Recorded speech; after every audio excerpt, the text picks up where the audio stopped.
آج آپ دیکھیے بڑے بڑے جو دوسرے ممالک کے بادشاہ ہیں، پرائم منسٹر ہیں، پریسیڈنٹس ہیں، ان کی حالت خراب ہو جاتی ہے خامنائی صاحب کے سامنے۔ جائیے جا کر ولادیمیر پیوٹن، جب اوباما کا دور حکومت تھا تو اس وقت جب میگزین چھپا سروے رپورٹ کہ دنیا کی 100 بڑی پرسنالٹیز، سب سے پاورفل پرسنالٹیز، اس میں سب سے پہلا نام تھا ولادیمیر پیوٹن کا۔ ولادیمیر پیوٹن کون ہے؟ رشیا کا پریسیڈنٹ۔ اور وہ ولادیمیر پیوٹن جو کسی بھی ملک کے سفیر کے ساتھ یا پرائم منسٹر یا پریسیڈنٹ کے ساتھ وہ جب بیٹھتا تھا تو بڑے متکبرانہ انداز میں، یعنی یوں پیر کر کے بیٹھتا تھا، وہ ایسے بیٹھتا تھا ولادیمیر پیوٹن، ہر ملک کے بادشاہ کے سامنے یوں بیٹھتا تھا وہ، یہاں تک کہ ڈونلڈ ٹرمپ کے سامنے بیٹھا تو یوں بیٹھا۔ مگر دنیا نے دیکھا کہ جب آیت اللہ خامنائی کے سامنے بیٹھا تو یوں بیٹھا،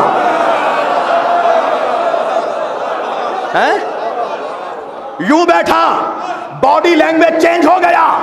جب ملاقات کے بعد میڈیا والوں نے پوچھا کہ اے president of Russia Vladimir Putin, آپ کا باڈی لینگویج چینج کیوں ہو گیا؟ ایران کے سپریم لیڈر کے سامنے جھک کر کیوں بیٹھے؟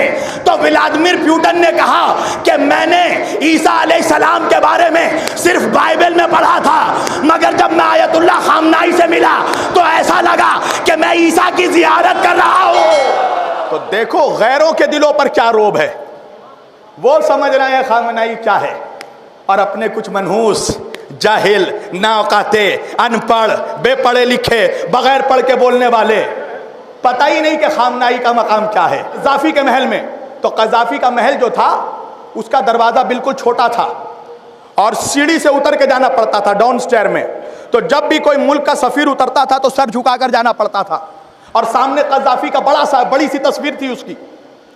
جب آیت اللہ خامنائی گئے تو لوگوں نے سوچا کہ شاید خامنائی بھی سر جھکا کر جائیں گے سامنے، اور قذافی کا چہرہ سامنے ہوگا، سر جھکا رہے گا، مگر اللہ کی قسم دیکھو نائب کیسا ہوتا ہے۔ آیت اللہ خامنائی سیدھے نہیں اترے، سیڑھی سے الٹے اترے۔ آئے آئے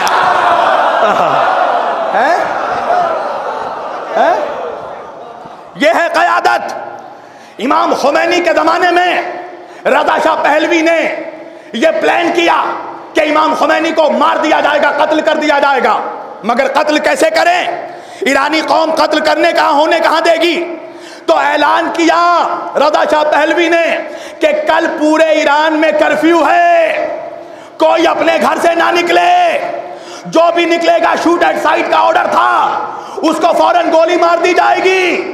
ادھر رضا شاہ پہلوی کا اعلان ہوا، ادھر امام خمینی نے رات کو فتویٰ دیا کہ کل ایرانی قوم کا بچہ بھی گھر میں نہیں رہے گا، کل گھر میں رہنا حرام ہے۔ توجہ، امام خمینی نے فتویٰ دیا کہ کل کے دن ایرانی قوم کا گھر میں رہنا حرام ہے۔ بڑے بڑے علماء، مولوی، اسکالرز آئے امام خمینی کے پاس، امام قتل ہو جائے گا، ایرانی قوم مٹ جائے گی، آپ فتویٰ واپس لے لیجئے، حکم واپس لے لیجئے۔ امام خمینی نے کہا میں حکم کیسے واپس لوں؟ یہ حکم میرا نہیں، امام زمانہ کا ہے۔ یہ حکم میرا نہیں ہے، مجھے یہ حکم امام زمانہ نے دیا ہے۔ ایسی قیادت اللہ نے تمہیں دی ہے، اپنے قسمتوں پر ناز کرو، اور دو کوڑی کے لوگوں کے چکر میں، جن کے چہرے میں صحیح سے نبی کی سنت موجود نہیں ہے، ایسے لوگوں کے چکر میں آ کر خمینی اور خامنائی کے باغی مت بنو، مرجعیت کے خلاف مت کھڑے ہو۔ یہ تمہاری طاقت ہے پوری دنیا میں، نظام مرجعیت۔ بس میں نے سمیٹ دی اپنی گفتگو۔